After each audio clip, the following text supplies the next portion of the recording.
Hello दोस्तों, आज के इस वीडियो में हम आपकी एक यूनिट है सामाजिक कल्याण प्रशासन को काफ़ी अच्छे से समझेंगे। देखो दोस्तों, यहाँ पे थोड़ी बातें हैं, उन्हें आप समझ लो पहले, तभी जाकर आपको आगे की सारी बातें समझ में आएंगी, आगे के लेक्चर समझ में आएंगे। देखो, आपकी ये जो यूनिट है वो काफ़ी बड़ी, हालांकि वो बड़ी ज़्यादा मैं करूँगा नहीं, लेकिन ये जो आपकी यूनिट है वो काफ़ी बड़ी है। इसमें आपको सिलेबस में अगर हम देखें तो आपको इसमें सामाजिक कल्याण प्रशासन को समझना है, साथ में फिर आपको शिक्षा के अधिकार को और फिर राष्ट्रीय स्वास्थ्य मिशन को आपको डिटेल में कवर करना है। देखो, यहाँ पे आपको तीन चीजें समझनी है। पहली चीज ये कि सामाजिक कल्याण प्रशासन क्या होता है। इसके बाद सामाजिक कल्याण प्रशासन के अंतर्गत जो शिक्षा का अधिकार है भारत में वो क्या है। इसके बाद राष्ट्रीय स्वास्थ्य मिशन कैसा चल रहा है, क्या चीजें, ये सारी बातें आपको कवर करनी पड़ेंगी। तो चलिए बिना देरी किए आगे बढ़ते हैं और डायरेक्टली अब हम समझते हैं कि आखिर ये चीज़ें क्या हैं। देखो, एक चीज़ यहाँ पे समझा देना चाहता हूँ, यहाँ पे आपको जो लेक्चर्स मिलेंगे, जो आपको वीडियोज़ मिलेंगी, वो ऐसी मिलेंगी कि आपको इस यूनिट की पहली वीडियो मिलेगी जिसमें आपको लिखा मिलेगा सामाजिक कल्याण प्रशासन।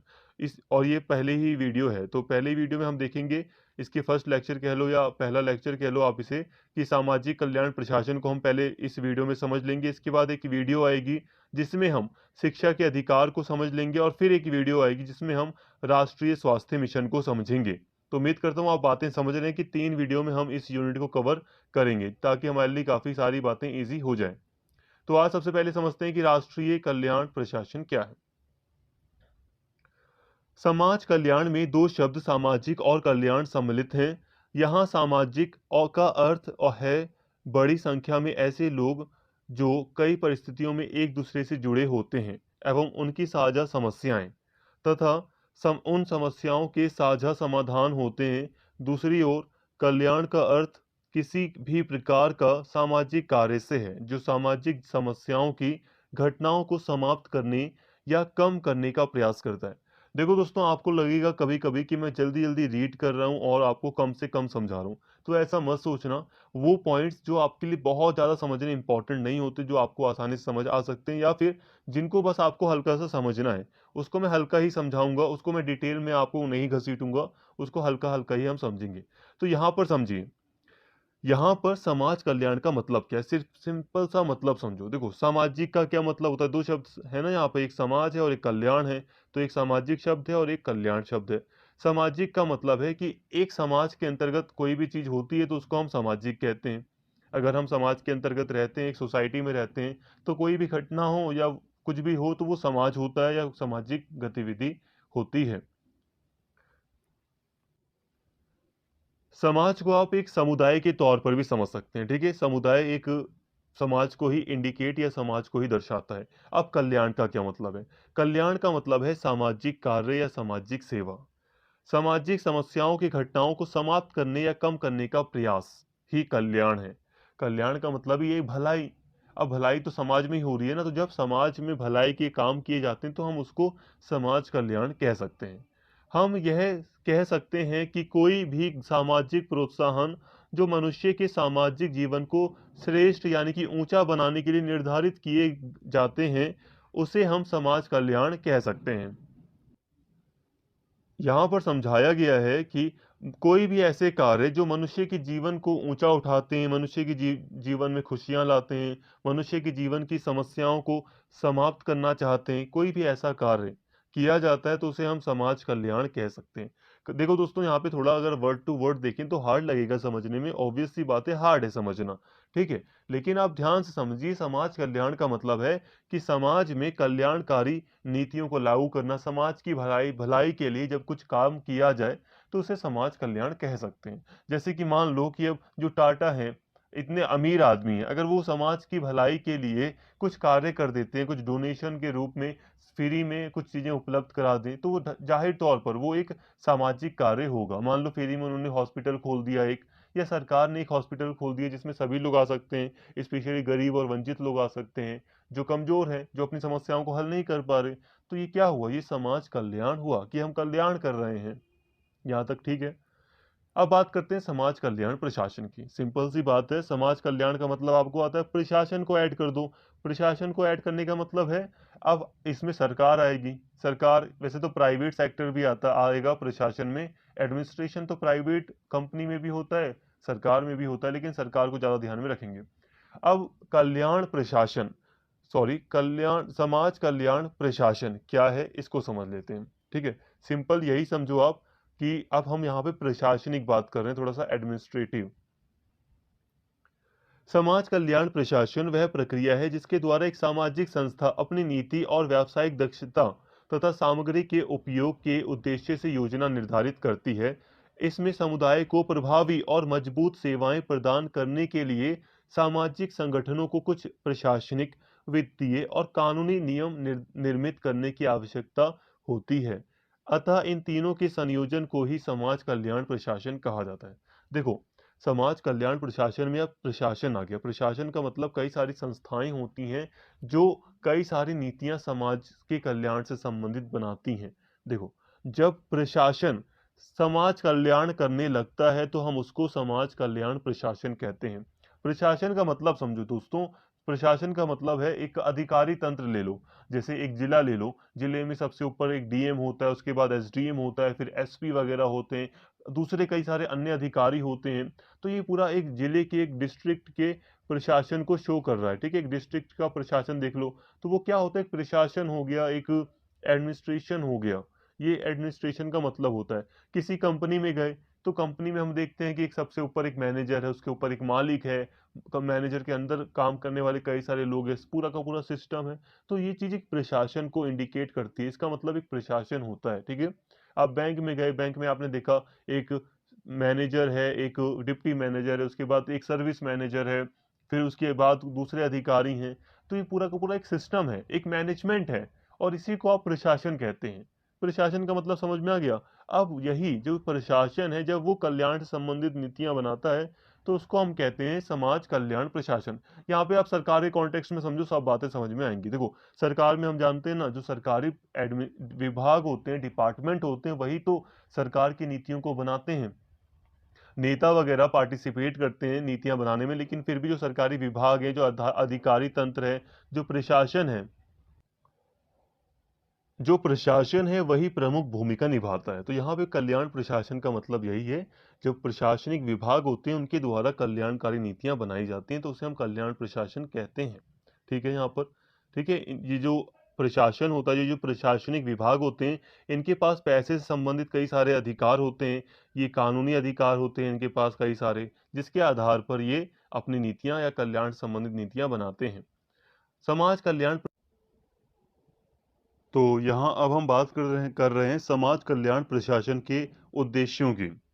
जैसे कि जो समाज कल्याण प्रशासन है, उसका जो प्रमुख उद्देश्य है वो ये है कि राष्ट्र एवं न्याय कानून व्यवस्था की सुरक्षा करना। देखिए, देखिए दोस्तों, जो समाज कल्याण प्रशासन है, ये चाहता है कि समाज में जो कानून व्यवस्था है वो बनी रहे। इसका एक ये प्रमुख उद्देश्य है।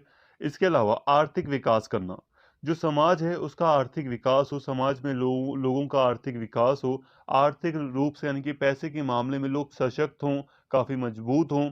ये चाहता है कि लोगों का विकास हो, समाज का विकास हो।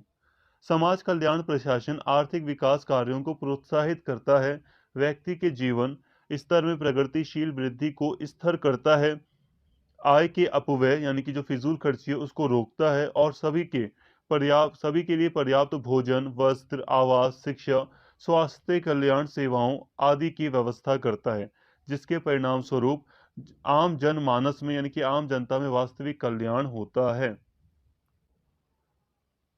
दोस्तों, जो समाज कल्याण प्रशासन है उसका एक उद्देश्य ये भी है कि आर्थिक विकास करना। देखिए, स्वास्थ्य सेवाएं, कई बार हम देखते हैं कि सरकारी स्कूल खोले जाते हैं, सरकारी हॉस्पिटल्स वगैरह होते हैं, कई बार भोजन, वस्त्र, आवास की व्यवस्था की जाती है। जैसे कि दिल्ली में हम रेन बसेरे को सुनते हैं कि जो वृद्ध लोग हैं या जो जिन्हें घर से बेघर बेघर जो लोग घर से बेघर हो गए, उनके लिए आवास की व्यवस्था की गई है। तो ये सारी चीज़ें आर्थिक विकास में सहायक होती हैं, और ये सब समाज कल्याण प्रशासन के फलस्वरूप ही दिखाई देती हैं। तो कुल मिलाकर यही कहा जाता है कि समाज कल्याण प्रशासन का एक प्रमुख उद्देश्य आर्थिक विकास करना होता है, समाज का आर्थिक विकास हो। सामाजिक विकास, देखिए, हमने बात की समाज कल्याण प्रशासन के उद्देश्यों की, तो अभी उद्देश्यों में हमने समझा कि इसका एक उद्देश्य है कि राष्ट्र में न्याय और कानून व्यवस्था बनी रहे, कानून व्यवस्था से लोगों को सुरक्षा प्राप्त हो, इसके अलावा लोगों का आर्थिक विकास हो, समाज का आर्थिक विकास हो। इसके साथ ही इसका एक उद्देश्य है सामाजिक विकास, समाज का विकास हो। जनशक्ति के अधिकतम विकास के लिए समाज कल्याण प्रशासन पोषण, स्वास्थ्य, शिक्षा, प्रशिक्षण, रोजगार आदि प्रदान करता है। इन सेवाओं में महिलाओं और बच्चों, युवाओं, वृद्धों, मजदूरों, गरीबों, सामाजिक रूप से अक्षम, विकलांग, बीमारियों के कारण काम नहीं करने वाले लोगों आदि के लिए कल्याणकारी कार्यक्रमों को सम्मिलित किया गया है। देखिए, अब कल्याण प्रशासन कार्यक्रम के अंतर्गत कई सारे ऐसे कार्यक्रम लाए जाते हैं जिससे कि समाज का विकास हो। अब स्वास्थ्य, पोषण, शिक्षा, प्रशिक्षण यानी कि ट्रेनिंग वगैरह से संबंधित, रोजगार से संबंधित कई सारी नीतियां बनाई जाती हैं जिसके तहत समाज के विकास करने की कोशिश की जाती है। जैसे कि कई बार आप देखेंगे कि सरकार के द्वारा कई सारे कल्याणकारी कार्यक्रम यानी कि भलाई के लिए, समाज के उत्थान के लिए चलाए जाते हैं, जिसमें कि महिलाओं और बच्चों के लिए कई सारी चीज़ें चलाई जाती हैं। जैसे कि जो बहुत सारी जो प्रेग्नेंट लेडी होती है उसको सुविधाएं देने से संबंधित कई सारी नीतियां बनाई जाती हैं। जो बच्चे होते हैं उनको शिक्षा का अधिकार दिया गया है। वृद्धों के लिए कई सारी सेवाएं की सुनिश्चित की गई हैं। तो ये सारी चीजें प्रशासन जो समाज कल्याण प्रशासन है इसी के द्वारा किया गया है। तो ये इसका एक उद्देश्य है। तो यहाँ पर अभी हमने समाज कल्याण प्रशासन को समझा। अभी हमने बात की थी कि समाज कल्याण का क्या अर्थ है, उसके बाद हमने समाज कल्याण प्रशासन को समझा जो कि कल्याण से संबंधित नीतियां बनाता है। अब हम बात करते हैं भारत में सामाजिक कल्याण कि आखिर भारत में सामाजिक कल्याण कैसा है। भारत के अंतर्गत सामाजिक कल्याण की अवधारणा का संदर्भ प्राचीन काल से ही प्राप्त किया जा सकता है। मानव जीवन में गरीबी, बीमारी, कष्ट हमेशा से रहे हैं। मनुष्य आरंभिक काल से असंगठित समूहों और जनजातियों के रूप में रहता था, परंतु जीवन असुरक्षित और अव्यवस्थित था। इसके परिणाम स्वरूप मनुष्य ने समूह, समुदाय और समाज या और राज्य के रूप में एक वृहद व्यवस्था को जन्म दिया। इस व्यवस्था के परिणाम स्वरूप समाज में श्रम विभाजन हुआ। देखिए दोस्तों, यहाँ पर हम बात करें सामाजिक कल्याण की अवधारणा की तो ये प्राचीन काल से ही भारत में विद्यमान रही है। देखो, समाज कल्याण का मतलब सिंपल सा है कि जो राज्य है, जो सरकार है, उसका एक कार्य ये है कि वो समाज की भलाई के लिए नीतियां बनाए या कई सारे प्रोग्राम या कार्यक्रमों को लागू करे। मतलब ये है कि जो सरकार है वो हम हमारे लिए एक भगवान की तरह होती है, एक एक पिता की तरह होती है, एक पेरेंट की तरह होती है। जिसे हम नॉर्मली हिंदी में अगर जमीनी स्तर पर कहें तो माई बाप वाली सरकार, कि सरकार ही हमारे लिए सब कुछ है, वही हमारा भला करेगी। तो ये धारणा भारत में प्राचीन काल से विद्यमान रही है। प्राचीन काल से भारत में सामाजिक कल्याण की जो अवधारणा है वो रही है। देखिए, सिंपल सा यहाँ पे समझाया जा रहा है कि पहले मनुष्य अलग अलग रहते थे, समूह वगैरह या समुदाय नहीं होते थे, लोग कबीलों में अलग अलग रहते थे, जनजातियां थी। लेकिन फिर जीवन, जब लोगों को पता चला कि ऐसे हमारा जीवन काफी असुरक्षित है, इसलिए लोगों ने समाज की स्थापना की। फिर समाज के साथ ही एक बड़ा स्टेट बना, फिर इस बड़े स्टेट के लिए फिर सरकार की आवश्यकता हुई, एक बड़ी सरकार की व्यवस्था की गई। और इसमें हम देखते हैं श्रम विभाजन होता है, लोग अपना अपना काम बांट लेते हैं। कोई कोई दूसरा काम कर रहा है, कोई दूसरा काम कर रहा है, मतलब सब अलग अलग काम करना शुरू करते हैं। श्रम का विभाजन हो जाता है और इसी श्रम के विभाजन के चलते समाज में उत्पादन के साधन एक दूसरे से अलग हो जाते हैं। श्रम और पूंजी दो पृथक पृथक व्यक्तियों के हाथों में चली जाती है। इससे समाज में शोषण, दमन और संपत्ति और सत्ता का असमान वितरण हुआ। असमान वितरण के कारण अनेक सामाजिक समस्याओं का जन्म हुआ और इन समस्याओं के समाधान के लिए सामाजिक कल्याण का विकास किया गया। सिंपल सी बात बताई जा रही है कि पहले तो समाज वगैरह हुआ ही नहीं करते थे, लेकिन जब समाज बने तो कई सारे समाज बन गए जब, तो समाज के ही चलते एक बड़ा राज्य, एक बड़ा स्टेट या बड़े बड़े देश सामने आ गए। अब देश में एक व्यवस्था स्थापित की गई जिसके तहत सभी व्यक्तियों के अलग अलग कार्य हुआ करते थे। उत्पादन के जो साधन साधन थे, पैसा कमाने के जो साधन थे, वो अलग अलग थे, असमान थे। इसी के चलते लोगों के पास अलग अलग पूंजी आई। किसी के पास कम पैसा आया, किसी के पास ज्यादा पैसा आया। और उसी के चलते हम देखते हैं जब श्रम विभाजन हुआ तो शोषण भी शुरू हो गया। लोग एक दूसरे का शोषण करना शुरू कर दिया, लोगों ने कई लोगों का दमन किया गया, संपत्ति और सत्ता का असमान वितरण हुआ। तो ये सारी चीजें देखी गई कि अब असमानता बढ़ने लगी। अब इस असमानता के कारण कई सारी समस्याएं पैदा हो गई और उस समस्या को सॉल्व करने के लिए सामाजिक कल्याण को सामने आना पड़ा। मतलब ये कि समाज में असमान वितरण जो उत्पादन के जो साधन थे, जो मीन्स ऑफ प्रोडक्शन था, जिससे पैसा कमाया जाता है, या काम के जो साधन थे वो अलग अलग थे, जिससे कि असमानता को बढ़ावा मिला। असमानता बढ़ी तो समस्याएं सामने आ गई। अब समस्याओं को सॉल्व करने के लिए सामाजिक कल्याण की नीति को सामने लाया गया। भारत के संविधान ने नागरिकों के लिए भारतीय न्याय, राजनीतिक और सामाजिक आर्थिक अधिकार और भाषा अभिव्यक्ति और पूजा एवं विश्वास की स्वतंत्रता, अवसर और स्थिति की समानता और साथ ही नागरिकों के मध्य बंधुत्व यानी कि भाईचारे को बढ़ावा देने का प्रयास किया है। अगर हम भारतीय कॉन्स्टिट्यूशन को देखें, भारतीय संविधान को देखें, तो भारतीय संविधान ने भारत में न्याय की व्यवस्था की है, राजनीतिक और सामाजिक आर्थिक अधिकार दिए। कई सारे अधिकार हमें भारतीय संविधान में देखने को मिलते हैं जो नागरिकों को प्रदान किए गए हैं। समकालीन भारत में अपनाई जा रही, यानी कि समकालीन मतलब आज का जो भारत है, इस भारत में अपनाई जा रही, स्पेशली स्वतंत्रता के बाद का जो टाइम पीरियड है उसे हम समकालीन ही कहते हैं नॉर्मली। तो समकालीन भारत में अपनाई जा रही योजनाएं और गतिविधियां भारतीय संविधान में परिभाषित उद्देश्यों के लिए बहुत महत्वपूर्ण है। भारत में योजना आयोग की स्थापना और वर्तमान में नीति आयोग आदि इसी संदर्भ में भारत सरकार के प्रयासों को प्रदर्शित करता है। सिंपल तो समझो कि अभी तो हम बात कर रहे थे भारत में सामाजिक कल्याण की, लेकिन अब हम संविधान को क्यों समझ रहे हैं यहाँ पर। देखो, भारत में ना संविधान का एक इम्पॉर्टेंट रोल है। संविधान में कई सारे कल्याणकारी नीतियां हमें दिखाई देती हैं और उसी के तहत सरकार कल्याणकारी नीतियां बनाती है। आपने राज्य के नीति निर्देशक तत्वों को पढ़ा होगा, डीपीएसपी को पढ़ा होगा। ठीक है, ये क्या है? ये जैसे कि मौलिक अधिकार है, मौलिक अधिकार को तो मतलब मौलिक अधिकार को तो सरकार बिल्कुल छीन ही नहीं सकती है। मतलब ये कि नागरिकों को बहुत ज्यादा अधिकार प्राप्त है मौलिक अधिकार के अंतर्गत। लेकिन जो संविधान का जो चौथा भाग है, अगर मैं श्योर हूं तो चौथा ही भाग है शायद, जिसमें राज्य के नीति निर्देशक तत्व दिए गए हैं, और राज्य के नीति निर्देशक तत्वों में सामाजिक कल्याण से संबंधित कई सारे अनुच्छेद दिए गए हैं, और वही सरकार को निर्देश देते हैं, आदेश देते हैं कि आप जनता की भलाई के लिए ये कार्य करो।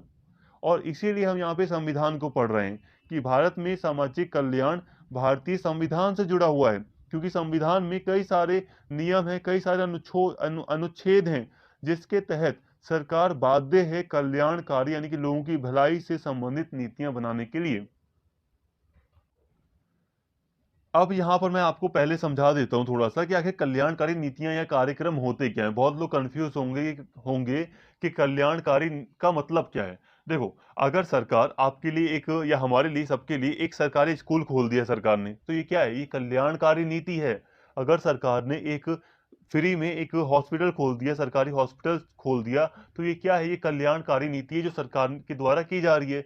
सरकार चाहती है कि जो आम लोग हैं, जो गरीब लोग हैं, वो इन सेवाओं से वंचित ना रहें, उन्हें स्कूली शिक्षा मिल सके, उन्हें हॉस्पिटल में उनका इलाज हो सके। तो ये कल्याणकारी नीतियां हैं। और गरीबों के लिए कुछ कार्यक्रम सरकार जो करती है, जैसे कि मनरेगा हो गया, मनरेगा में जो रोजगार दिया जा रहा है, वो क्या है? ये सब कल्याणकारी नीतियां हैं। और ये सारी नीतियां अगर हम भारतीय कॉन्टेक्स्ट में देख रहे हैं पूरी तरह, तो भारतीय संविधान का जो राज्य के नीति निर्देशक जो तत्व हैं, डीपीएस पे जो डायरेक्टिव प्रिंसिपल्स हैं, वो सरकार को निर्देश दे रहे हैं कि आपको ये कार्य जनता के लिए करने हैं। इसीलिए यहाँ पे संविधान का थोड़ा सा शब्द का यूज हुआ है। समाज कल्याण की अवधारणा के अंतर्गत वे सभी व्यवस्थाएं सम्मिलित हैं जो रोजगार की आवश्यकता वाले व्यक्तियों को उचित रोजगार प्रदान करती हैं या उनकी क्षमता के अनुसार आजीविका कमाने की उचित व्यवस्था करती हैं। पर्याप्त मजदूरी, उचित अवकाश, उचित चिकित्सा, उचित देखभाल, मनोरंजन की पर्याप्त सुविधाएं प्रदान करती हैं। तो देखो दोस्तों, समाज कल्याण की जो अवधारणा है, जो ये वर्ड है, इसकी जो ये अवधारणा है, इसमें कई सारी बातें शामिल हैं। अगर रोजगार से संबंधित कोई दिक्कत है, कोई व्यक्ति अगर बेरोजगार वगैरह हैं, तो वो भी समाज कल्याण के अंतर्गत आते हैं। जैसे कि हम देखते हैं मनरेगा को शुरू किया गया ताकि रोजगार दिया जाए। इसके अलावा आजीविका से संबंधित, पैसे से कमाने से संबंधित कोई भी दूसरा कोई साधन है, या मजदूरी या उचित छुट्टी वगैरह लेनी हो काम से, चिकित्सा मिल सके, लोगों को इलाज मिल सके, अच्छी देखभाल हो, लोगों का मनोरंजन हो। ये जो सुविधाएं हैं ये सब की सब समाज कल्याण के अंतर्गत ही आती हैं। प्रणाली व्यवसाय के लिए समान अवसर भी प्रदान करती है और शिक्षा और प्रशिक्षण सुविधा भी प्रदान करती है। कार्य की उचित व्यवस्था आदि को भी इसमें शामिल किया जाता है। सिंपल सी बात है कि जो समाज कल्याण की अवधारणा है वो काफ़ी व्यापक अवधारणा है, जिसके अंतर्गत रोजगार से संबंधित कई सारी बातें शामिल हैं, या जो दूसरी सेवाएं हैं जैसे लोगों को उचित चिकित्सा मिले, समाज में उचित देखभाल हो, मनोरंजन के साधन उपलब्ध हों लोगों के पास। तो ये सारी की सारी सुविधाएं समाज कल्याण के अंतर्गत ही आती हैं। लोगों का भला हो, यही तो है समाज कल्याण। देखो दोस्तों, हो सकता है कई सारी चीज़ें आपको टफ लग रही हों, ना समझ में आ रही हों। देखो देखो, घबराना नहीं है यहाँ पर। यहाँ पे थोड़ा हिम्मत से काम लो, यहाँ पे थोड़ा सूझबूझ से काम लो। कोई भी चीज़ पहली बार अगर आप पढ़ रहे हो तो समझ नहीं आती है वो अच्छे से। तो आपको नहीं भी समझ में आ रही तो आप घबराएं ना, डरें ना, ये ना सोचें कि मुझे तो कुछ समझ ही नहीं आ रहा। ऐसा कुछ नहीं है। ये चीज़ ना केवल आपके लिए डिफिकल्ट है, ये सब जितने भी स्टूडेंट होंगे सबको डिफिकल्ट लग रहा है। ठीक है, आप ये मत सोचिए कि आप कमजोर हैं, आपको समझ नहीं आ रहा, ऐसा कुछ नहीं है। ये चीज़ें धीरे-धीरे समझ में आएँगी, थोड़ी टफ चीज़ें हैं लेकिन आएँगी समझ में, इतनी भी ज़्यादा टफ नहीं है, ठीक है? ये चीज़ें आएँगी समझ में, तो डरिए बिल्कुल भी मत, आप वीडियो को पूरा देखें, सारी चीज़ें क्लियर होंगी, डोंट वरी। तो अभी हम आगे बढ़ रहे हैं, ये वाली चीज़ें काफ़ी इंपॉर्टेंट है, ये आपको समझने में ज़्यादा हेल्प करेगी। तो समाज कल्याण की भावना को ध्यान में रखकर भारत का जो संविधान है उसके अंतर्गत निम्नलिखित अनुच्छेद शामिल किए गए हैं, इसको हम समझ लेते हैं। अब ये जो अनुच्छेद है वो आपको काफ़ी बेटर अंडरस्टैंडिंग देंगे, आपको काफ़ी अच्छे से समझाएंगे कि आखिर समाज कल्याण होता क्या है, क्योंकि हम भारतीय कॉन्टेक्स्ट कॉन्टेक्स्ट में पढ़ रहे हैं। इसलिए यहाँ पे भारतीय संविधान में जो अनुच्छेद सामाजिक कल्याण की बात करते हैं, हम उनको देख रहे हैं। तो कई सारे अनुच्छेद हैं, स्पेशली डायरेक्टिव प्रिंसिपल के सभी अनुच्छेद सामाजिक कल्याण की ही बात करते हैं। अब जो मुख्य हैं उसको थोड़ा सा देख लेते हैं। जैसे कि अनुच्छेद 38 के अनुसार, थोड़ा बैकग्राउंड नॉइज़ आ रहा है उसके लिए माफ़ी चाहूँगा दोस्तों, बट क्या करूँ, इमरजेंसी एक वीडियो भी आपको प्रोवाइड करानी है, और ये जो शोर है उसको मैं कुछ कर भी नहीं सकता। तो प्लीज़ थोड़ा सा टॉलरेट करें, थोड़ा सा बर्दाश्त करें इसको। तो आगे बढ़ रहे हैं। तो अनुच्छेद 38 के अनुसार राज्य सामाजिक, आर्थिक और राजनीतिक न्याय सुनिश्चित कर आए स्थिति, सुविधाओं तथा अवसरों में असमानताओं को कम करके सामाजिक व्यवस्था को सुरक्षित एवं संरक्षित कर लोगों के कल्याण को बढ़ावा देने का प्रयास करेगा। सभी नागरिकों को आजीविका के पर्याप्त साधन का अधिकार होगा। देखिए, जो अनुच्छेद 38 है वो राज्य को आदेश देता है ना, राज्य को ये ऑर्डर दे रहा है कि जो राज्य है उसका ये काम है कि वो लोगों की सामाजिक, आर्थिक और राजनीतिक न्याय सुनिश्चित करे। इसका मतलब समझते हैं आप? राज्य का ये काम है कि वो देखेगा कि समाज में किसी व्यक्ति के साथ भेदभाव तो नहीं हो रहा। इसके अलावा वो देखेगा कि समाज में या जो व्यक्ति हैं उनके बीच जो आर्थिक साधन है वो कहीं असमान तो नहीं है। या देखो, आर्थिक का मतलब यहाँ पे समझो ये मत, आर्थिक का मतलब यहाँ पे ये नहीं है, आर्थिक समानता का या आर्थिक न्याय का मतलब ये नहीं है यहाँ पर कि सभी को बराबर बराबर पैसे दिए जाएं। आर्थिक समानता का यहाँ पे मतलब है कि अगर आप मान लो, अगर आप एक व्यक्ति हो और अगर आप किसी पोस्ट के लायक हो और आपको वो पोस्ट मिल सकती है, आपने सारे एग्जाम भी क्लियर कर दिए, लेकिन आपका रिजेक्शन किसी भी दूसरे कारण की वजह से किया जाता है, तो वो गलत होगा। आर्थिक समानता का मतलब है कि जो व्यक्ति अपनी योग्यता रखता है उसको उस योग्यता के तहत उतना काम मिलना चाहिए। वो बात अलग है कि बेरोजगारी है, काम नहीं है, वो चीज़ अलग है, लेकिन भेदभाव नहीं होना चाहिए। मान लो कि दो व्यक्ति हैं और एक जॉब है। अब एक व्यक्ति को इसलिए रख लिया जाता है क्योंकि वो ऊंची जाति का है, और एक व्यक्ति को जॉब पर इसलिए नहीं रखा जाता क्योंकि वो निम्न जाति का है। तो यहाँ पर ऐसे नहीं होना चाहिए। आर्थिक न्याय का भी मतलब है कि लोगों को स्वतंत्रता मिले कि वो कहीं भी काम कर सकते हैं, और उन्हें मतलब अगर वो उस काम के लायक हैं तो उनके साथ कोई भेदभाव ना किया जाए। बस अगर क्वालिफिकेशन वो पूरी नहीं कर पाते तो उन्हें हटा सकते हैं जॉब से, या उन्हें जॉब पर ना रखें, लेकिन फिर भी उनके साथ कोई भेदभाव ना हो। और वो आर्थिक न्याय के अंतर्गत मतलब ये भी है कि वो स्वतंत्र हैं, वो कहीं भी काम कर सकते हैं। अब राज्य ये सारी चीज देखेगा। इसके अलावा राज्य का ये काम है कि राजनीतिक रूप से जो लोग हैं, क्या उनको सभी लोग अपने अधिकारों का यूज कर पा रहे हैं, राज्य ये भी देखेगा। क्या सभी लोग वोट डालने आ पा रहे हैं? अब मान लो कि आप वोट डालना जाना चाहते हो, आप चाहते हो कि मैं भी इस पार्टी को वोट डालकर आऊं ताकि हमारे देश का विकास हो, अच्छी सरकार बने, लेकिन आपको आपको छुट्टी ही नहीं मिली अपने काम से। तो सरकार व्यवस्था करती है कि भाई जिस दिन वोटिंग होगी उस दिन इस इलाके में हॉलीडे होना चाहिए, ताकि लोग अपनी वोटिंग राइट्स का फायदा उठा सकें, वोटिंग राइट्स उनके सही जा सकें, मतलब यूज हो सकें। इसके अलावा जो राज्य है वो देखेगा कि आय, स्थिति, सुविधाएं, क्या लोगों को सुविधाएं मिल पा रही हैं। समान असमानता जो है ना उसको कम करने का प्रयास करेगा।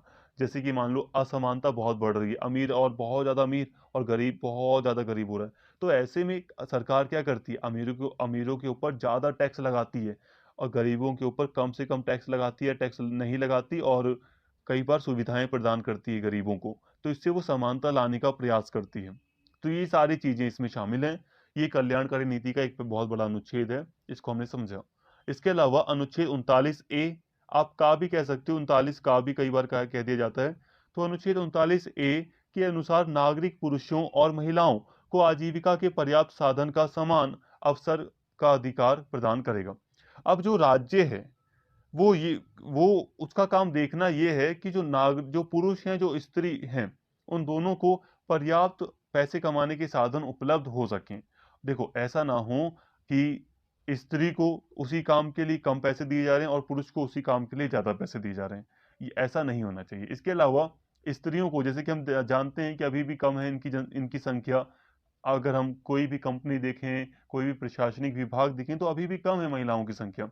तो उसमें बढ़ोतरी हो, मतलब कहने का है कि आजीविका के साधन महिलाओं को भी ज्यादा मिले या दोनों को समान मिले।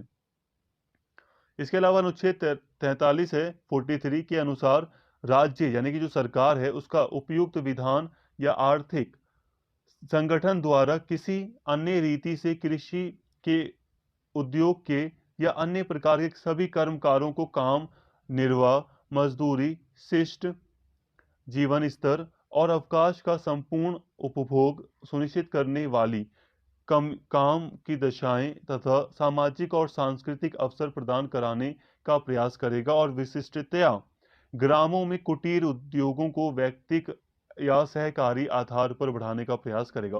देखो दोस्तों, जो अनुच्छेद 43 है वो ये राज्य को निर्देश देता है कि राज्य का ये काम होगा कि राज्य देखेगा कि सभी व्यक्तियों को अपने काम से संतुष्टि मिल पा रही है या नहीं। कई बार होता है कि एक कंपनी कई अत्यधिक काम ले लेती है किसी मजदूर से, उसको कोई हॉलिडे नहीं देती। तो राज्य देखेगा कि व्यक्ति को हॉलिडे मिल रहा है या नहीं, तो इसके लिए वो नियम बनाएगा। ये राज्य का काम है, सरकार का काम है कि वो नियम वगैरह बनाकर ये सारी चीजें लागू करे।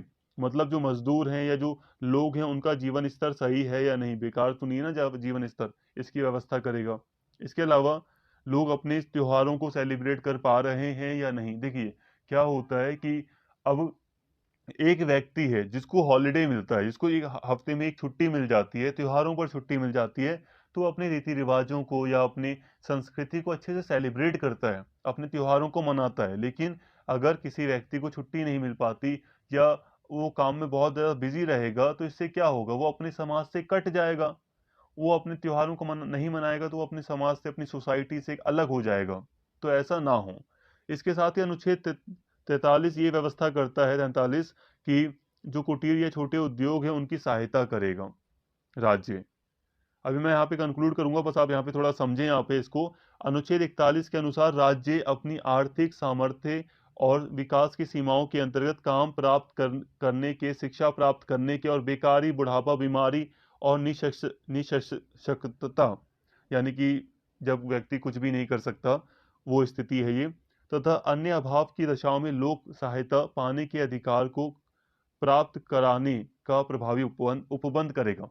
देखिए दोस्तों, जो राज्य होगा उसका ये काम भी होगा। अनुच्छेद 41 के अंतर्गत ये भी बात की गई है कि जो राज्य है वो ऐसे लोग जो बेकार हो गए हैं, मतलब बूढ़े हैं, जो बीमार हैं, उनकी सहायता के लिए लोक सहायता प्रदान करेगा उनको। जैसे कि कई बार जो बूढ़े लोग हैं उनको पेंशन दी जाती है सरकार की तरफ से, बीमार लोग हैं तो उनको, उनके लिए हॉस्पिटल्स वगैरह खोले जाते हैं, लोगों को शिक्षा देने के लिए स्कूल वगैरह खोले जाते हैं। तो ये सब क्या है, ये सब सरकार इन्हीं कानूनों के अंतर्गत कर रही है। इसके अलावा मतलब लोक सहायता का मतलब यही है कि सरकार सहायता देगी।